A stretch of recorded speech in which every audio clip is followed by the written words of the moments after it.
Tere! Mina olen Jelena Müller.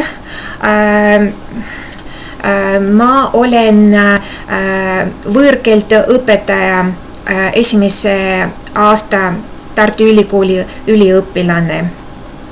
Ja see on juba minu teine kõrgharidus. Esimene kõrgharidus ma sain juba ammu 20 aastat tagasi, kui ma elasin Moskvas ja see kõrgharidus on Moskva rahvusvahelise suhete ülikoolist.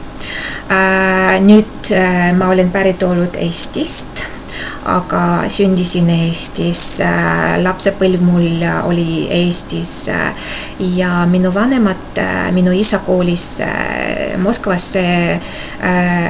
see oli tööga seotud ja siis mina lõpetasin kooli juba Moskvas 2 viimased klassid, gümnaasiumiõppe ja siis pärast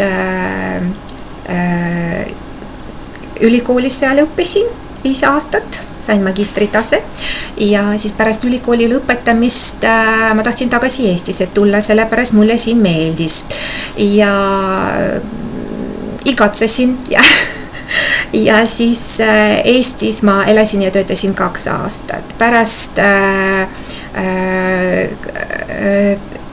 koolisin Inglismaale elada, sellepärast minu abikaasa on Inglismaalt, oli Inglismaalt ja elasin ja töötasin Inglismaal 13-15 aastat vist ja seal ma töötasin kõigepealt Londonis, City's, erinevates pankades, investeeringufirmades ja rahvusvahelise investitsioonipanganduses. Kasutasin oma keelt seal, mul on 2 keelt. Ma valdan vabalt itaalia keelt ja inglise keelt. Seda inglise keel ma õppisin terve oma elu ja siis ülikoolis ka ja siis elasin Inglismaal, aga itaalia keel ma õppisin ülikoolis. Nüüd siis töökogemusest ma juba rääkisin. Minu ootused Tartu Ülikoolist.